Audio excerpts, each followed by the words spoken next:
Jessica Pule omutuuze ku kyalo Mayobyo B mu ggombolola y'e Kalangala Emityana ne bazzukulu be baasimattuse okufiira mu nnyumba oluvannyuma lw'omuti okusiguka ne gubakuba. Embuyaga bwe yazze ennyingira mu nnyumba n'abazzukulu mu nnyumba twayingidde nagenda okulaba nga kibuyaga nga muyitire n'engenda emmanju omulyango gw'emmanju nagenda okulaba nga bulooka ziyiika zitukuba.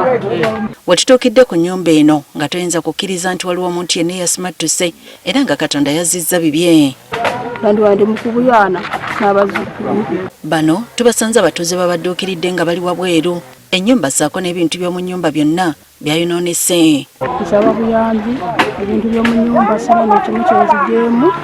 Ategeezezza nga bwe yafunye n'obuvune oluvannyuma lw'okkuba ebifunfugu by'ennyumba. Nafunye ku mpeke n'emirako naye abazzukulu bwe tebanakufuna mpeke. Naye ng'omuyeza tubyeko wano ne batufumbira amazzi ne batunyiganyikako. Abatuuze tubasanze bali mu kukola kisoboka okuggya omuti guno ku nnyumba. Ono si ye yekka yakoseddwa. Abatuuze okuva ku byalo ebirala ge bakaba ge bakomba nga nawe okusula tebalina. Ng'amaka gano ente yafudde, enkoko zaafudde. Nze ayogera ennyumba yange yagudde. Tuuke wa mukadde wange naye ennyumba ye yakoze kiyagudde yagwereddewo ddala.